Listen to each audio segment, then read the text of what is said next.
فيقول صلى الله عليه وسلم: إن لربكم في أيام دهركم، في الأعوام وفي الأيام وفي الشهور والسنين، إن لربكم في أيام دهركم لنفحات، ألا فتعرضوا لنفحات الله، لعل أحدكم أن تصيبه نفحة لا يشقى بعدها أبدا. تأمل حديث رسول الله. شعبان المكرم وشعبان المكرم. بماذا كرم الله شعبان؟ وبماذا يكرمك أنت شعبان؟ يا رسول الله، لم أرك تصوم في شهر أكثر من شعبان. فيرد صلى الله عليه وسلم ويقول: ذاك شهر يغفل الناس عنه بين رجب ورمضان، شهر غفلة فيه ترفع الأعمال إلى الله، شهر رفع الأعمال. وأحب أن يرفع عملي وأنا صائم.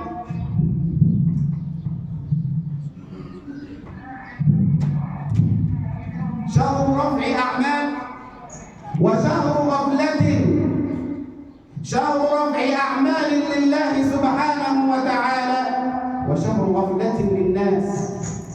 الناس تشتغل في رمضان بالعشر الأوائل والعشر الأواخر والعشر الأواسط، وينادي المنادي: ها هي الجنة قد فتحت أبوابها، وتنادي على زوارها. وينشغل الناس في رجب أنه شهر الله الحرام، وأن الحسنات فيه تضاعف، وأن السيئات فيه تضاعف. فيحرص الناس في رجب ويحرص الناس في رمضان على عبادة الواحد الأحد الديان، ثم يأتي شهر الغفلة في النصف، شهر شعبان. مع أنك والله لو طالعت الصحابة الكرام وطالعت السلف الصالح لوجدت أن الرجل يقول: إن شعبان كالمقدمة لرمضان، فمن لم يلزم الاستغفار وقراءة القرآن في شعبان فلا يلزمها في رمضان. بعض الصحابة، بعض السلف الصالح كان إذا جاء شعبان أغلق حانوته، أغلق دكانته وجلس ودخل في مكان وغلق على نفسه وأخذ يقرأ القرآن، فيقال له: يا هذا لماذا تفعل هكذا؟ قال: أما علمتم أن شعبان كالمقدمة لرمضان، فمن انتهز شعبان فقد انتهز رمضان. يا رسول الله، لم نرك تصوم في هذا الشهر، أو لم نرك تصوم شهرا كاملا غير شعبان بعد رمضان. قال: ذلك شهر يغفل الناس فيه. ما أجمل العبادة في وقت الغفلة، ما أجمل العبادة والناس قد اشتغلت بالدنيا. أحد التابعين الأكارم يروى عنه أنه جلس 40 سنة صائما، يصوم أياما معينة، وروي عنه أنه ما علم أحد أبدا أنه يصوم هذه الأيام. غفلة، تغفل الناس وأنت منشغل برب الناس. الناس تنشغل بشهوات الدنيا وأنت منشغل برب الدنيا. قال: كنت إذا ذهبت إلى السوق أخذت من البيت رغيفين، فيظن أهل البيت أني سوف آكلهما في السوق، ويظن أهل السوق أنني قد أكلت في البيت، وما أنا إلا وقد أخذتهما وأعطيتهما للفقراء والمساكين. عبادة في الغفلة. العبادة في الغفلة أيها الأحباب تضاعف. رسولك وحبيبك يقول لك أن العبادة في الهرج وفي وقت الغفلة تساوي عبادة 50 عاما. 50 عاما. يا رسول الله لماذا؟ فيقول صلى الله عليه وسلم لأصحابه: إنكم تجدون أعوانا على الطاعة. أما هم، من معيننا؟ من يصوم في هذه الأيام؟ من يتصدق في هذه الأيام؟ من يعبد الله في هذه الأيام حق عبادته؟ هكذا هي الغفلة أيها الأحباب، وهكذا هي الشدائد إذا نزلت بالناس. تركوا الناس رب الناس، وانشغل الناس بأموالهم، وانشغلت الناس بدنياهم، وتركوا ربهم سبحانه وتعالى. لذلك تخيل أيها العابد في وقت غفلة الناس عن العبادة أنك أنت تنجي الناس كلهم أو كلهم من العذاب. تأمل حديث رسول الله صلى الله عليه وسلم وهو يقول لك: لولا شباب خشع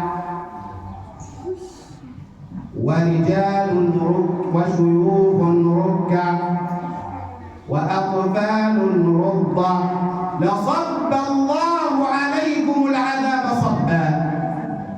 فتخيل أنت يا من تستثمر أوقات الغفلة، يا من تعبد الله سبحانه وتعالى في هذه الأوقات حق عبادته، وتقف أمام باب مولاك، ونحن معاشر المسلمين كالغريق ينظر إلى سطح المياه على شيء ينكره. أعجب من أصحاب رسول الله صلى الله عليه وسلم وهو يدخل على رسول الله: يا رسول الله دلني على عمل أدخل به الجنة. وآخر: يا رسول الله دلني على عمل يحبني به الله. وآخر: يا رسول الله متى الساعة وماذا أعددت لها؟ فيقول له: يا رسول الله ما أعددت لها كثير عمل. أتعجب من أصحاب رسول الله وحرصهم وتمسكهم بعمل الصالح وبالسير على سنة حبيبهم صلى الله عليه وسلم. أين نحن من هؤلاء؟ أين نحن ممن يبحث عن شيء يرفع قدره؟ أين نحن من عمل السر؟ في وقت الغفلة تضاعف الحسنات، في وقت الغفلة يرفع ويكرم أصحاب العمل. ولذلك نقول دائما: شهر شعبان شهر مكرم من الله، وشهر مكرم لمن عمل فيه العبادة وسار على دربها على حقها. لماذا كرم الله شعبان؟ كرم الله شهر شعبان بأن ترفع فيه الأعمال. كرم الله شهر شعبان بأن حول فيها القبلة لسيد ولد عدنان. كرم الله شهر شعبان بأن جعله شهر غفلة إلا عن خواصه من الناس. غفلة عن كل الناس إلا من لزم فيه سنة رسوله صلى الله عليه وسلم. الصحابة الكرام والتابعين يستثمرون أوقات الغفلة ويستثمرونها بالقرآن، يستثمرونها بالذكر، يستثمرونها بالصلاة على رسولك صلى الله عليه وسلم. أقول لك أنت فلتستثمرها بقولك: لا حول ولا قوة إلا بالله. دعاء يسير عظيم سيدنا مالك بن عوف الأشجعي.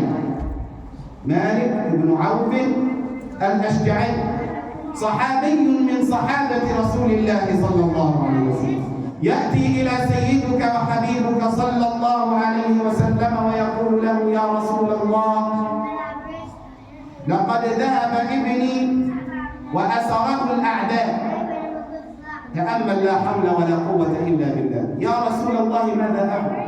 فإذا بسيدك وحبيبك يقول له: قل والزم قولك لا حول ولا قوة إلا بالله. قل لا حول ولا قوة إلا بالله. فأخذ الرجل هذه الكلمات من فم رسول الله وذهب في مضجعه وفي صبحه ومسائه وصلاته يقول: لا حول ولا قوة إلا بالله، لا حول ولا قوة إلا بالله. وفي منتصف الليل والرجل نام يسمع طرق الباب، فيفتح مالك بن عوف الأشجعي هذا الباب فإذا به يجد ابنه أمامه فيستعجب: ماذا فعل وماذا فعل بك؟ فيقول سيدنا ابنه، فيقول سيدنا مالك بن عوف: كأني برجل يطوف حول هذا المعسكر أو حول هؤلاء الأعداء، وكأنه وهو يطوف يردد: لا حول ولا قوة إلا بالله. قال: فضرب النعاس الناس وإذا بالحديد يتسع تارة فتارة. قال: فقمت من فوري وخلعت الحديد من يدي وذهبت وأتيت. قال: بما وكيف أتيت بهذه الأغنام؟ قال له: لقد كان الأعداء نيام والغنم أمامهم فسقتهم إليه. فإذا بذلكم الرجل يذهب من فوره إلى رسول الله صلى الله عليه وسلم ليبشره، فيقول له سيدك وحبيبك صلى الله عليه وسلم: أبشر مالك بن عوف وقل لا حول ولا قوة إلا بالله. أقول ما تسمعون وأستغفر الله العظيم.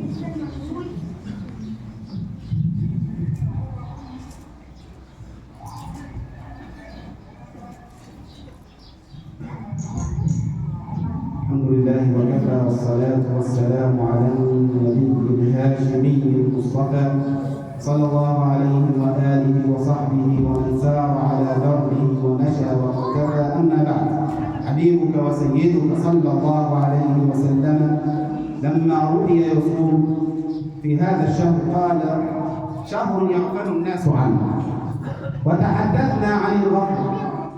ثم قال: شهر ترفع فيه الأعمال إلى الله.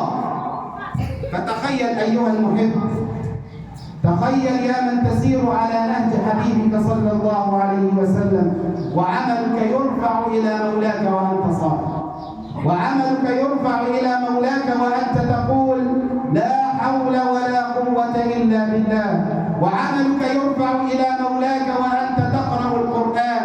ذاك شهر يغفل الناس عنه بين رجب ورمضان، فيه ترفع الأعمال إلى الله، وأحب أن يرفع عملي وأنا صائم. نسأل الله سبحانه وتعالى أن يجعلنا من عتقائه من النار. اللهم اجعلنا من عتقائك من النار ومن المقبولين. اللهم اجعلنا ممن يستقبلون رمضان بالصيام وقراءة القرآن. اللهم أهله علينا بالذل والأمان والسلم والسلام والسلامة يا رب العالمين. اللهم يا رب لا تدع لنا في هذا اليوم العظيم ذنبا إلا غفرته، ولا عيبا إلا سترته، ولا مريضا إلا شفيته، ولا مسافرا إلا إلى أهله سالما غانما ولده يا رب العالمين. آمين. وآخر دعوانا